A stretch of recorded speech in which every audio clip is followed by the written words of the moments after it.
Livre des Nombres, chapitres 35 et 36. Profitez, mais profitez. Ce sont nos 2 derniers chapitres du livre des Nombres.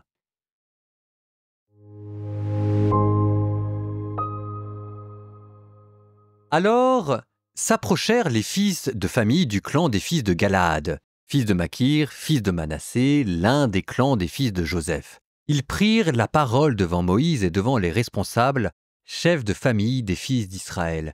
Ils dirent : « Le Seigneur a prescrit à mon Seigneur de donner le pays en héritage aux fils d'Israël en le partageant par tirage de sort, et mon Seigneur a reçu l'ordre du Seigneur de donner la part d'héritage de notre frère Sélophéad à ses filles. Or, si l'une d'elles épousait un membre d'une autre tribu d'Israël, sa part d'héritage serait retranchée de l'héritage de nos pères, tandis qu'elle s'ajouterait à l'héritage de la tribu dans laquelle l'épouse serait entrée. Cette part serait alors retranchée de notre héritage attribué par le tirage au sort.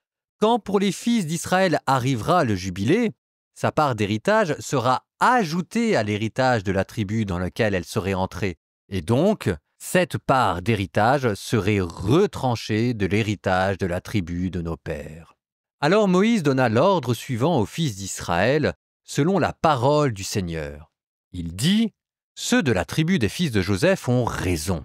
Voici donc ce qu'a ordonné le Seigneur en ce qui concerne les filles de Sélophéad. Il a dit : elles pourront épouser qui bon leur semblera, à condition d'épouser quelqu'un d'un clan de la tribu de leur père.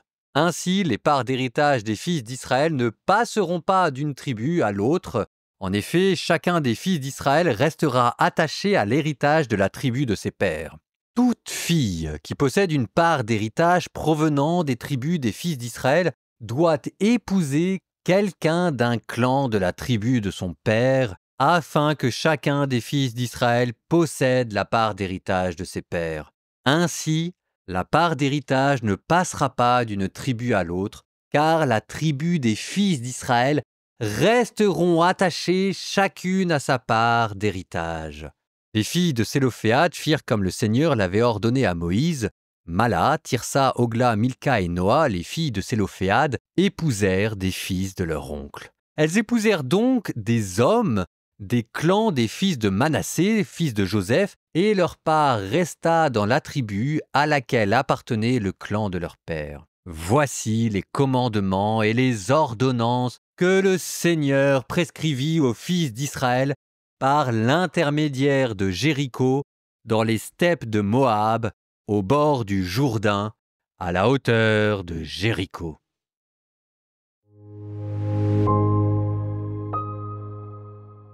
En attendant, le dernier mot de ce livre n'appartient pas à Moïse, mais aux femmes.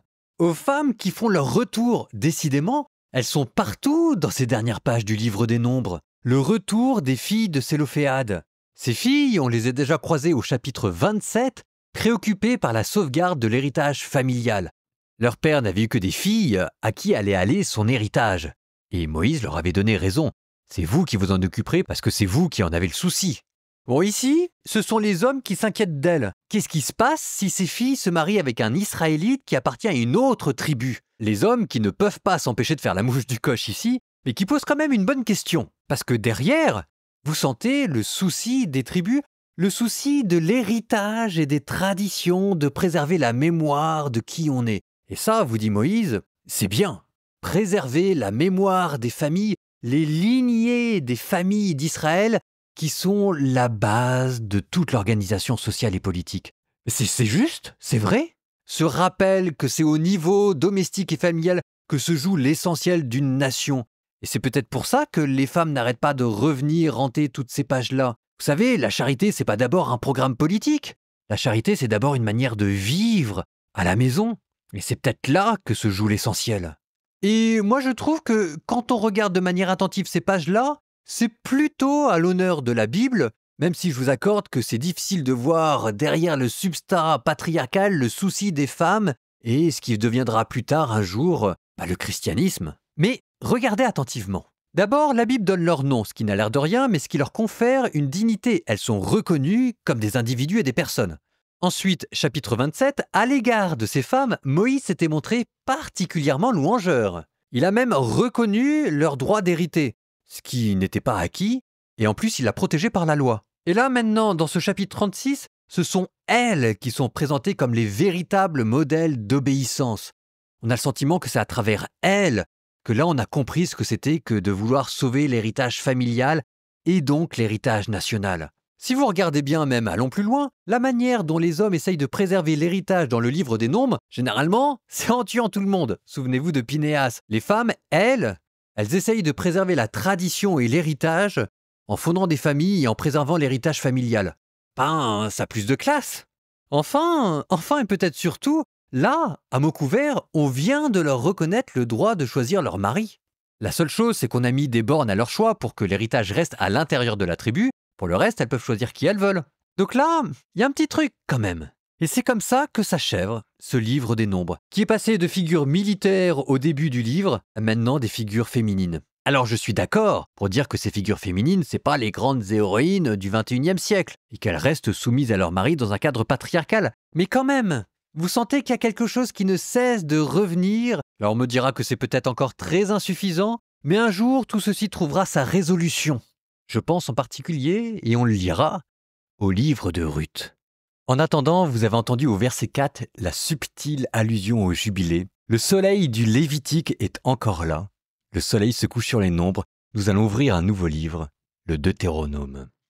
Au moment de terminer le livre des Nombres, nous terminons par une prière au nom du Père et du Fils et du Saint-Esprit. Amen. Seigneur, nous te confions notre lecture de la Bible. Te demandons, Seigneur, de pouvoir pénétrer ces pages pour arriver à discerner ta volonté. Nous te rendons grâce pour toutes les merveilles que nous trouvons à l'intérieur de ces pages, pour tous les trésors de sagesse, pour cet effort de charité qui se déploie au long des pages, au long des générations, qui s'expriment de manière parfois très étonnante à travers des sociétés qui nous sont devenues étrangères et qui parfois nous choquent par leur aspect primitif. Mais quand même, Seigneur, nous te rendons grâce parce que tu nous donnes de nous émerveiller devant les tours et les détours qu'a pris ta sagesse pour révéler à partir du cœur dur de l'homme les trésors de ta miséricorde. C'est dans cette famille, c'est dans ce peuple, c'est dans ce pays qu'un jour tu as décidé de t'incarner. Et pour cela, nous te rendons grâce. Et vous, que Dieu vous bénisse, le Père, le Fils et le Saint-Esprit.